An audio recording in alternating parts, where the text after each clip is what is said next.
Hey all, welcome to Juris Brief. I'm so thrilled to begin this journey with you all. Today we are starting one of the most important subjects in business laws, the Indian Contract Act 1872. Now before we open the bare act, let me ask you a simple question. Have you ever ordered food online? Booked a cab? Have you purchased something from Amazon or any local shop? Or accepted any internship or any job offer? At least opened a bank account? If the answer is yes, then you have already entered into the world of contracts. Whether you realize it or not, contracts are part of our everyday life. Today's lecture is not about memorizing any sections. Today's objective is to understand why contract law exists and what exactly a contract is. Once you understand today's lecture, the remaining provisions of the Indian Contract Act will become much more easier for you to appreciate, learn, and to apply. Why do we sit and study the contract law? Before discussing the act, let us first understand why we need the contract law. Every day, people make countless promises. Some promises are made between friends, some within the families, some in the business field. Now here is an important question. Does the law enforce every single promise? The answer is clearly no. Suppose I promise my friend that I will meet him this Sunday for dinner. Later, something happens that I don't go at all. Have I broken my promise? Yes, certainly. Can my friend file a suit against me for breach of contract? Certainly no. Now consider another situation. A agrees to sell his car to B for 5 lakh rupees. B agrees to pay the price. Both the parties intend to complete the transaction. If one party refuses to perform without lawful justification, the legal consequences are entirely different. Why? Because the law distinguishes between social obligations and legal obligations. That distinction forms the foundation of the contract law. Let's move on to the next topic, that is the most important, and it deals with the importance of contract law. Let us now appreciate why contract law occupies such an important position. Now imagine a world without contract law. Imagine you pay an advance for a house, the builder simply refuses to hand over the possession. You purchase machinery for your business, investing so much money, but the supplier refuses to deliver. A company appoints an employee and then arbitrarily refuses to honor the appointment. If there were no legal consequences for such conduct, commercial transactions would become uncertain, isn't it? Businesses cannot flourish without trust, no doubt, but that trust alone is not sufficient. There must also be a legal protection. That is precisely what contract law provides. It basically creates certainty. It protects the commercial expectations. It ensures that lawful promises are honored.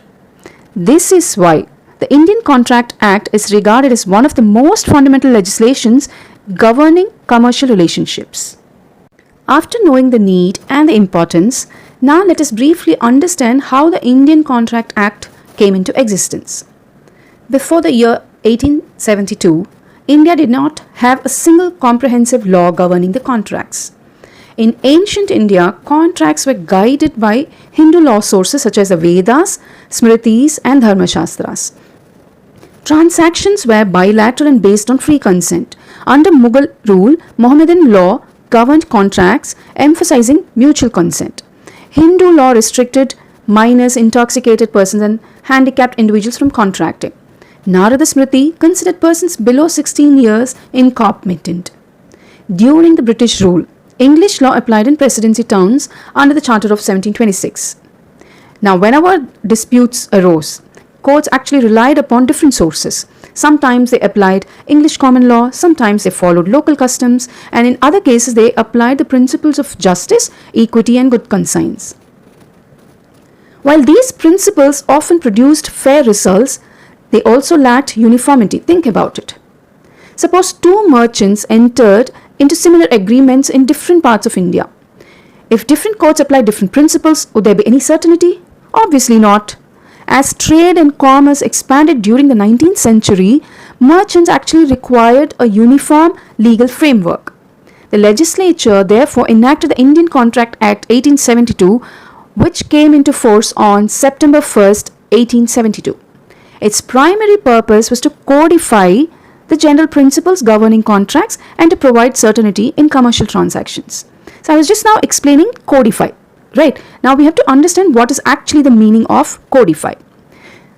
To codify means to convert laws that may exist in scattered forms like customs, judicial decisions, or individual statutes into a single systematic written form called a code. In simpler terms, codification is nothing but it's a process of organizing and compiling laws into one structured legal system so that they are clear, accessible, and consistent. For example, when different legal rules on contracts are brought together into one comprehensive law like Indian Contract Act 1872, that is codification. Now, why does it matter actually? Codification reduces confusion. It avoids contradiction between laws and makes it easier for the lawyers, judges, and students to apply the law uniformly everywhere. Even today, more than 150 years later also, the Act continues to govern the general principles of contract law in India. That in itself speaks about the strength of the legislation. Students and viewers should appreciate that codification does not eliminate the role of the judiciary. A statute just lays down general legal principles, whereas a court interprets and applies those principles to individual cases. Consequently, the development of contract law is a continuous interaction between legislation and judicial interpretation. This explains why the study of case law remains an integral part of contract law despite the existence of this codified statute. Let us now understand the scope of this particular act. Originally, the Indian Contract Act dealt with three important areas: general principles of contracts, sale of goods, partnership. Later, specialized legislation were enacted. The Sale of Goods Act 1930 now governs contracts relating to the sales of goods. The Indian Partnership Act governs the partnership. So basically the scope includes or involves general contract law. That is, it covers the formation, performance, and enforcement of the contracts. It is applicable to agreements. It is applicable to commercial as well as ordinary civil contracts unless a special law provides otherwise. It basically determines the rights and duties, obligations and remedies of various contracting parties.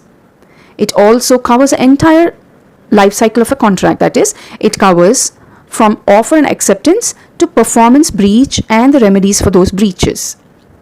It is of course no doubt certain contracts are governed by the special statutes such as Sale of Goods, Partnership, Negotiable Instrument, Insurance and Companies Act. But this act does not cover or does not govern marriages, divorces, wills, inheritance and family arrangements. The Indian Contract Act today primarily deals with the general principles of contract. It codified general principles of contract law and certain special contracts. Section 1 to Section 75 deals mainly the general principles. Section 124 to 238 deals with the special contracts, which includes your guarantee, indemnity, bailment, pledge, agency, and so on. The Act does not impose obligation by itself, but it provides a framework within which the parties can freely define their legal rights, their duties, subject to legality and public policy. These principles form the foundation for almost every commercial relationship. Until now, we have seen what is the importance, the scope of this particular act. Now we arrive at the most important part of today's lecture, the meaning of a contract. What is a contract? The legislature itself answers this question. Section 2H of the Indian Contract Act states, an agreement enforceable by law is a contract. This appears to be a very short definition, isn't it? But do not underestimate it. In fact, almost the entire Indian Contract Act revolves around these few words. Let us analyze the definition. There are two essential elements in this. First, there must be an agreement. Second, the agreement must be enforceable by law. Only when both conditions are satisfied does an agreement become a contract. This gives us a very simple formula. Contract is nothing but an agreement which is legally enforceable. That is, contract is equal to agreement plus legal enforceability. Remember this formula. You'll use it throughout your study of contract law. Now let me ask you another question. Is every agreement a contract? Think. Is every agreement a contract? Remember my friend and me, there was an agreement between me and my friend. Is that a contract? Certainly no. But every contract is certainly an agreement. Why? Because legal enforceability is the additional element that converts an agreement into a contract. We'll understand this distinction in detail in our next lecture. Now I ask my viewers, my listeners, to wear a particular hat. That is, think beyond hat. Wear that and think, why does the law enforce some promises but not others? Think. The answer could be, if every casual promise between friends became legally enforceable, society would be overwhelmed with litigation. Imagine. The law therefore intervenes only where parties intend to create legal obligation and the requirements prescribed by law are satisfied. This distinction lies at the heart of contract law.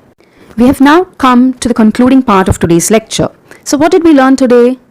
We understood why contract law is necessary, how the Indian Contract Act came into existence, the importance of the Act, the statutory meaning of the contract under Section 2, Clause H. In our next lecture, we'll study the concept of agreement, promise, proposal, acceptance, and understand how a contract actually comes into an existence. Until then, revise today's concepts carefully. It's simple today, right? Don't just memorize the definition. Remember the formula, understand it. Every chapter that follows is built upon today's foundation. Thank you for watching. If you find this lecture useful, do share it with your friends who are preparing for CA Foundation, CS, CMA, LLB, or any judiciary exams. This is Juris Brief. Decode the law the simple way. Thank you.